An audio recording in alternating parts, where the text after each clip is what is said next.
Mia returned to her grandmother's house 12 years after she left it behind. The house had aged, but so had she. The paint was chipped, the garden overgrown, and the porch swing still creaked the same way it did when she was 16. Her grandmother was gone now, and the home was quiet, filled with memories she hadn't visited in years. While sorting through the attic, she stumbled upon a wooden box, old, dust-covered, and tied shut with a faded red ribbon. It didn't belong to her grandmother. Inside, she found dozens of letters, all sealed, carefully written, and addressed to her. She froze. Every envelope had her name on it. The handwriting was unmistakable. Elias. She hadn't thought of him in years. They were childhood sweethearts once, back when love was simple, before life pulled them in opposite directions. She had left for dance school abroad.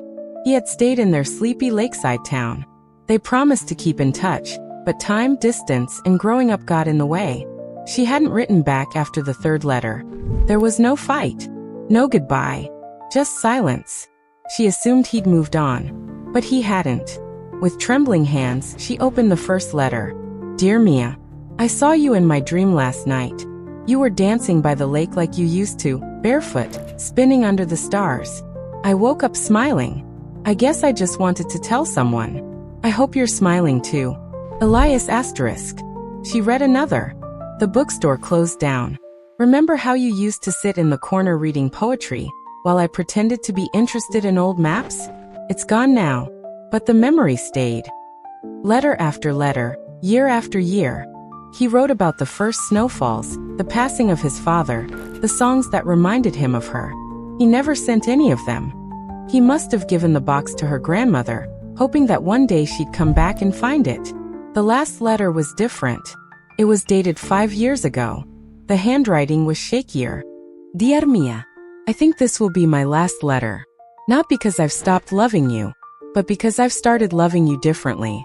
Not as the girl I used to wait for, but as the woman I hope found joy, even if it wasn't with me.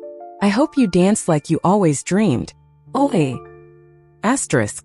Mia sat in silence for a long time, the final letter clutched to her chest. She had left behind a boy who believed in forever, and never knew he kept that belief alive all these years. She didn't cry at first. But later that night, while standing alone at the lake, she did. The water was still. The moon cast silver ripples across the surface. It looked just like it did when they were kids. She whispered his name into the quiet. There was no reply. Mia never found Elias again. No address. No number. No social media. It was as if he vanished with the wind. But she kept the letters. Every now and then, she'd pull them out and read one, especially on rainy days or sleepless nights. Not to mourn what could have been, but to remind herself of the kind of love that didn't ask for anything in return. And sometimes, just sometimes, she'd feel the urge to write a letter of her own. To a boy who once waited. And a girl who had forgotten how rare that kind of love really was.